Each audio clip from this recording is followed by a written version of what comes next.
Yeah, my name is Ray Lopez. I'm a state representative in District 125. Grew up in Harlandale. My fondest memory of the South Side and my biggest attribute of the South Side was that I met a girl in 1966 that I wound up marrying in 1971, and we've been married now for a little over 50 years. A good Harlandale girl, Evelyn, and we've had 4 lovely children and 14 grandchildren, and we've had a really, really fantastic life. So my best memory and my best asset from the South Side was certainly meeting my wife and being able to start my life in this area with all the rich heritage that's here. Well, one of the things that when I first got onto council that I felt a real strong affinity to trying to accomplish was to figure out a way to be able to provide senior services to our population. Most of us recognize that we're headed that way. We're all going to be seniors at some point. I'm already there. But also recognizing that there's a large set of needs that these seniors need that are particular to their age group. And so what we started when I first got into council in 2009 was to try to establish what we had, what services we had, how we were delivering it, and how could we really improve it. Here on the South Side, we had the Cisneros Senior Center, which was a great facility, comprehensive in nature, and indeed was taking in a significant amount of population from the south side of town. But we also realized that we needed to expand that reach, expand the services, so we did that. Ultimately, I had a center built in my district. I know that at that time, the councilman, now State Representative Cortez, had one built in his district. And we started that evolution of being able to deliver senior services where they were needed the most. Well, as a state representative, I've had an opportunity to do a few things. I'm just into my second term. Hopefully I get a couple of more terms at least.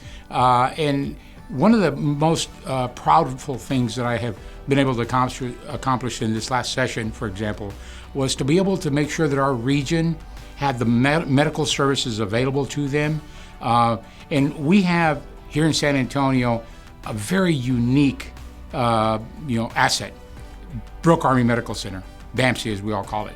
Well, most people don't realize that BAMC's patient population is about 85% civilian. That means that 85% of the people that BAMC sees are folks from our community. Much like University Hospital, it serves everyone, regardless of income, regardless of insurance coverage and the like.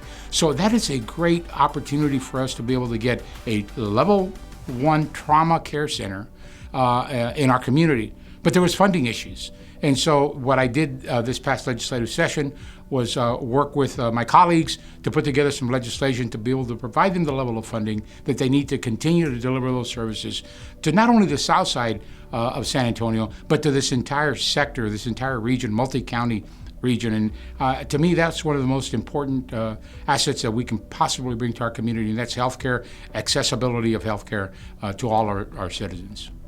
I've had the honor of traveling to places like Japan to recruit businesses to come here, and they come here because of the great assets that are here.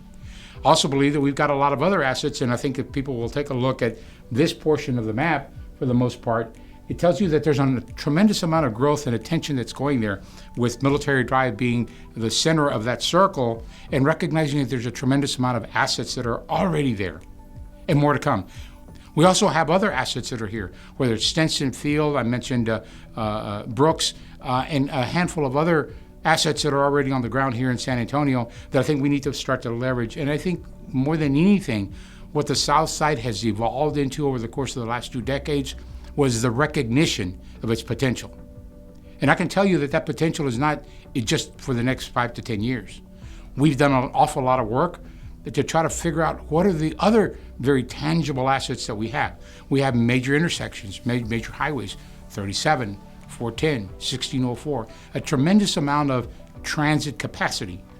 I would suggest to most folks, and I do whenever I'm speaking to any group that'll listen, is that we have to take a focus that says we need transit-oriented development on the south side of town. We already have several assets that will allow us to do that kind of development, but we need more.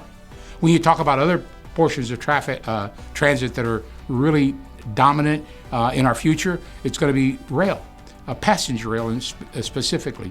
over the last few years. I've been working on projects with the Mexican government as well as those folks up and down the I-35 corridor between here and Monterrey to try to get a high-speed rail line between Monterrey and San Antonio, ending up somewhere on the south side with a big terminal here. And then taking that distribution of people into town by increasing the investment that we make in VIA, making more regional type of other transport, like moving a line up and down 35 to get to Austin and hitting all the folks that come in on the high-speed rail, going up and visiting all of our shopping centers in our area. So there's a lot more that can be done, not only in the next 5 to 10 years, but even 20 and 30 years out. And I think as we start to select those leaders that are going to get us there, we need to be cognizant of the fact of how they view the South Side, because it is a gem.